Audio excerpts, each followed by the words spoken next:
Samajwadi party जिंदाबाद।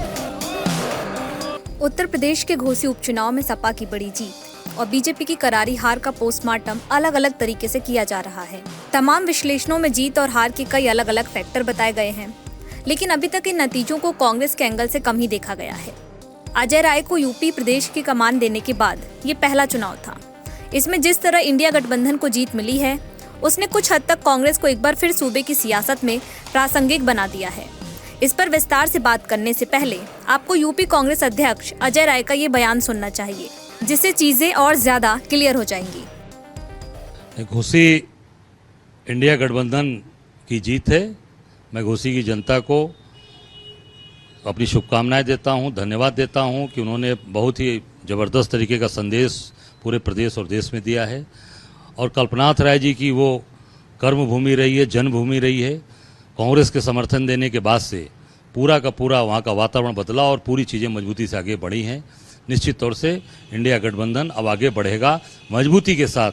2024 और आगे के जो भी चुनाव हैं, निश्चित तौर से 24 का चुनाव अच्छा होने जा रहा है। तो सबसे पहले बात करते हैं घोसी उपचुनाव में कांग्रेस अध्यक्ष की भूमिका की। फिर बात होगी 2024 से पहले यूपी में कांग्रेस की बनती जमीन पर। यूपी कांग्रेस के नए अध्यक्ष अजय राय के पदभार संभालने के बाद यूपी में ये पहला चुनाव था। कांग्रेस के प्रदेश अध्यक्ष ने कांग्रेस कार्यकर्ताओं से अपील की कि वो सपा उम्मीदवार का समर्थन करें और उन्हें चुनाव जिताएं। अजय राय की ओर से चुनाव से पहले बाकायदा बयान जारी कर समाजवादी पार्टी के उम्मीदवार सुधांकर सिंह को विजयी बनाने के लिए अपील की गई थी। और नतीजा ये रहा कि समाजवादी पार्टी और कांग्रेस को साथ देखकर न सिर्फ मुस्लिम समुदाय खुलकर इंडिया के पक्ष में आया, बल्कि दलितों का भी एक बड़ा हिस्सा सुधांकर सिंह के लिए साइकिल का बटन दबाकर आ गया। यहाँ ये बताना जरूरी है कि कभी दलित कांग्रेस के पक्के वोटर माने जाते थे। इस चुनाव में कांग्रेस के नए प्रदेश अध्यक्ष अजय राय की भूमिका इसलिए भी अहम हो गई थी क्योंकि मऊ और घोसी क्षेत्र में भूमियार बिरादरी की संख्या राजनीतिक नजरिए से बहुत प्रभावी मानी जाती है और अजय राय खुद भूमियार बिरादरी से आते हैं। ऐसे में घोसी के नतीजे से कांग्रेस संग अजय राय यूपी के पहले लिटमस टेस्ट में पास हो गए। तो ये तो हुई बात घोसी उपचुनाव में कांग्रेस अध्यक्ष की भूमिका की। अब बात कर लेते हैं कि कैसे घोसी उपचुनाव यूपी में कांग्रेस के लिए संजीवनी बना। कांग्रेस 2024 के लिए विपक्ष के 26 दलों का गठबंधन इंडिया बनाकर एनडीए पर प्रहार करने की तैयारी में है और इसका पहला ट्रेलर था घोसी चुनाव। सियासी गलियारों में चर्चा है कि घोसी का चुनाव भले इंडिया गठबंधन के नाम रहा, लेकिन इस चुनाव के नतीजे ने कांग्रेस को यूपी की राजनीति में फिर से प्रासंगिक बनाना शुरू कर दिया है। माना जा रहा है कि इस प्रासंगिकता का सीधा असर भारत जोड़ो यात्रा से भी है।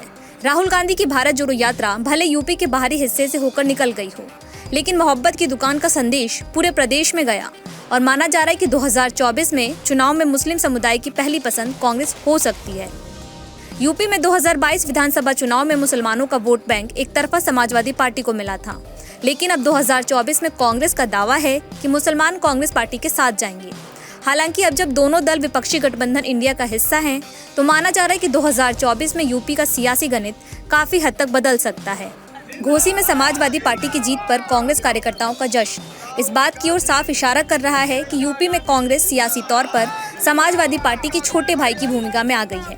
इसके साथ ही सपा के साथ मिलकर कांग्रेस ने राष्ट्रीय स्तर पर संदेश तो दे ही दिया है कि वो गठबंधन को निभाने के लिए न सिर्फ पूरे तरीके से तैयार है, बल्कि उत्तर प्रदेश का घोसी चुनाव एक नजीर भी बन गया है।